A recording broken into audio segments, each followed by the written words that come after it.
This is PlayerProps.ai. This for winners research. We run it up with every betting tool you know in each perk. Travis tested waters, help you swim even the feet first. Now strategies and all you need to help you PlayerProps.ai. This for winners research. We run it up with every betting tool you know in each perk. Travis tested waters, help you swim even the feet first. Now strategies and all you need to help you eat.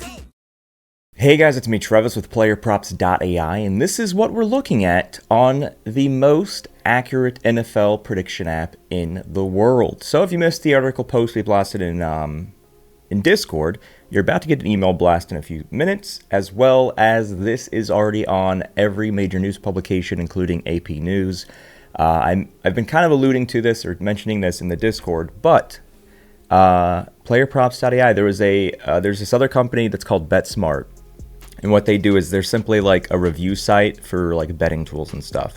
They decided to have a competition that they put all of the top 8 research apps together in like a little March Madness bracket, and they wanted to see who was the most accurate NFL app. Well, yours truly, of course, won. PlayerProps.ai is now the most accurate NFL prop prediction app in the world, and so we're going to be using it to find something for Sunday Night Football.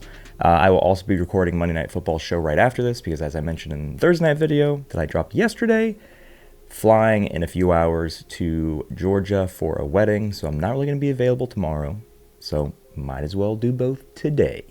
But yeah, so we did not have an amazing weekend last weekend. Show-wise, There's some things that we tried that were new. Some things barely missed, like the Monday Night Football one with Marcus Mariota passing yards. All we needed was the Kansas City Chiefs to convert on third down at the end of the fourth quarter, and they could not. So they gave the ball back for him to get one more pass off, and he did. So we're looking at Seattle, Washington. That was weird. I just realized what I just said. It is Seattle, Washington, but Seattle, Washington is also a city and a state. That's weird. This is a Seattle, Washington game. So we have a very soft pass defense from Washington and a pretty decent pass defense from Seattle. So hopefully this is going to be a fun Sunday Night Football game where there's a lot of passing happening because both have it's all green. Washington 5th and 5th, Seattle 8th and 3rd. Hopefully we can find something that's sexy. Just always check that trifecta button. Typically for the single game slates, we never really see trifectas, but it doesn't mean we're not going to find something. Let's go ahead and make it where the baby lines go away. Let's do like 36. Cooper Kupp. I mean, highest difference, but like there's only 2 yards here. And for Jackson, only like 5.4 yards here. I don't know if I want to go under when I know already everybody's got green. Also, I don't know if I want to go under on Debo when late last night or maybe the middle of the day, Scary Terry got ruled out, which means those Scary Terry targets have to go somewhere else. Oh, speaking of targets, we added a new feature. Okay, I'm going to pause real quick. If you're not in Discord, you're not trying. You don't have an excuse. Discord's a free app, and even if you have the free version of PlayerProps.ai, you can also have the free version of the Discord app and have our free version of our Discord as well. But I mentioned this yesterday. We added a new feature to NFL. And I'll show you what it is here. Let's go to receptions. So you see here for receiving yards, for passing yards, and rushing yards, we have team defense. We show total pass yards allowed for receiving and passing. We show total rush yards allowed for rushing. What I wanted to add is something a little bit different for receptions. Which FanDuel... Oh, I was going to say. Nobody has a receptions line that high. Here we go. We added target share. I was like, what is the most important team defense or team stat that we can put here for receptions? And I believe it's target share. So this says out of all targets that a quarterback on the Washington team, doesn't matter what quarterback it was, threw the ball to an intended catcher, whether it's a running back, receiver, or tight end, out of all of the targets, all of the pass attempts, where they're not just like throwing it away or throwing it into the ground to spike the ball, Debo has a massive 27.2% of all of those targets. That's pretty high, which is why it's green. Then we look at Luke McCaffrey. He has an extremely low target share. Out of all targets for Washington players, he only has 6.3%. Barely ever targeted this season. I think he only has like 4 catches and like 3 touchdowns. I don't know. Maybe that was a few games ago, but that was an interesting stat I saw. So yeah, for receptions, we added this. This is something else. You're not going to find this by clicking anything else. This only shows on receptions. Green is good, red is bad. That's how it always works for all of our stuff that we show here. So yeah, something new there. Does that mean that we're going to focus on receptions? And no. No, we're not going to. Back to receiving yards, because we know there's decent matchups on that. But the problem is, again,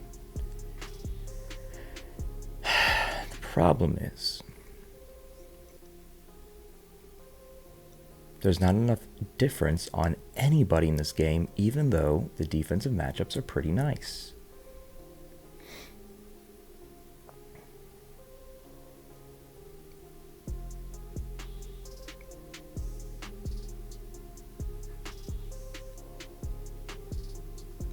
This guy started game 2. It's like, oh, he's getting yards. Oh, he's getting more yards. More yards. 71 yards here. I think this was actually probably on like a lot of this was a one play. I think he had a massive long touchdown in this game. And then barely visible versus Houston, which is definitely alarming.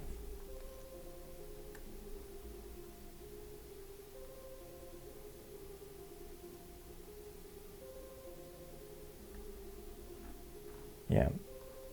It's also technically a baby line, even though he's a tight end. Man, are we not going to find a receiving yard prop?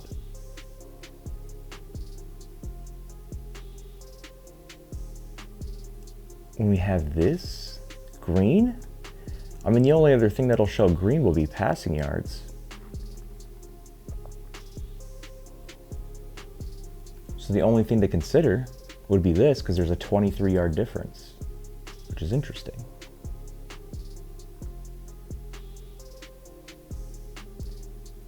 Aside from the first game, where he versus San Francisco, who have an okay defense, it's been pretty consistent where he's gotten at least 13 yards every game, barely missing this line.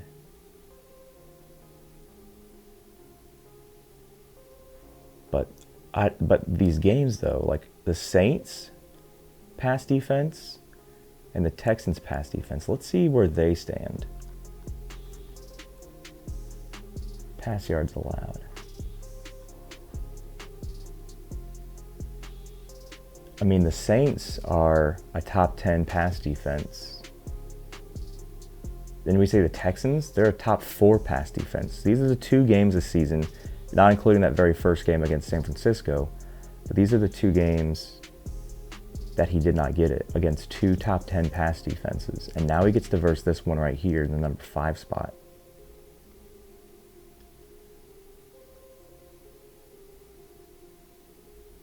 So we can look at those misses as just he versed a really good pass defense. So now what we want to do is we want to look at the team tools specifically for this game. What are we looking at?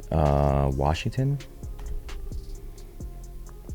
So Seattle is a -166 money line, which means they have a 62.41% implied chance to win. This is what the sportsbooks are saying. Our AI says their chance to win, the AI projected chance to win, it should be slightly higher, which means this money line should be closer to like a -175, -180. So at -166, it's good, and it tells you it's good because this box turns green. But Seattle's favored to win. But I don't think the spread is anything crazy. Yeah, it's only 3 points. So they're projected to win by a field goal, or just a little bit more than a field goal. Washington is without Scary Terry, but they've been without Scary Terry from like all this season. Like I have him on one fantasy team, and I don't think he started. I don't think I've had him on my starting roster like at all this entire season. So it's not really a big concern. They've been playing without him. What about the total? About the same. The projection's not too far away from the line. Yeah, so I think that's the route we're going. I definitely knew in the back of my mind as soon as I saw green for everybody passing yards allowed for everybody in this game that I wanted to focus on something to do with passing or receiving yards. There wasn't anything that was jumping out at us for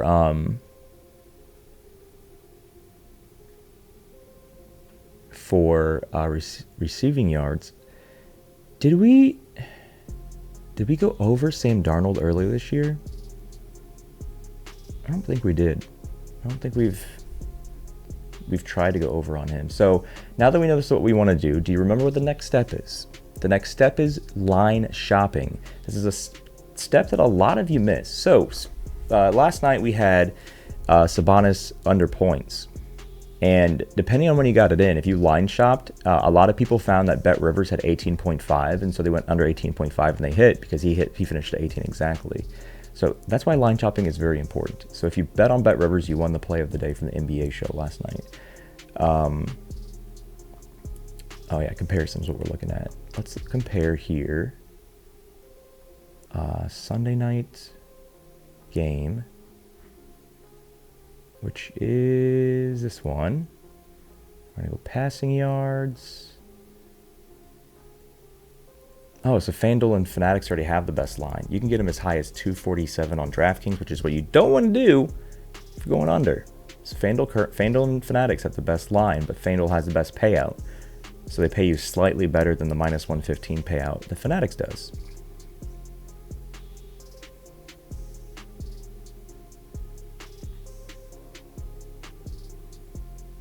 $240 is a pretty nice line. It's pretty high. AI thinks he should get 260-ish.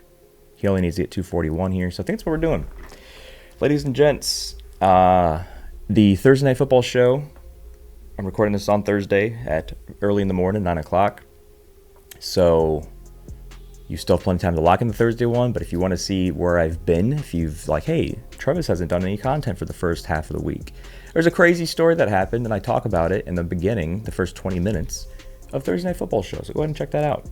It's not a great story, but I'm always a glass half full kind of guy. So I'm not letting it bother me too much, but check that out. But anyway, make sure you do the bare minimum. If you don't at least at minimum have yourself subscribed to this YouTube channel in the free Discord and using the free version of the app, please do not bet on sports this weekend. Do not bet on football this weekend or NBA or anything. You have to apply yourself if you want to be successful. If you don't apply yourself and you just want to throw light money on fire and hope that it turns $1 into 1,000, you're never going to be successful. You have to do the stuff available to you, especially the free stuff. You got to show that you are trying. If you don't show the betting gods that you're trying, the betting gods aren't going to give you favorable turnouts of events. You got to apply yourself, ladies and gents. Good luck, and we'll see you in Discord.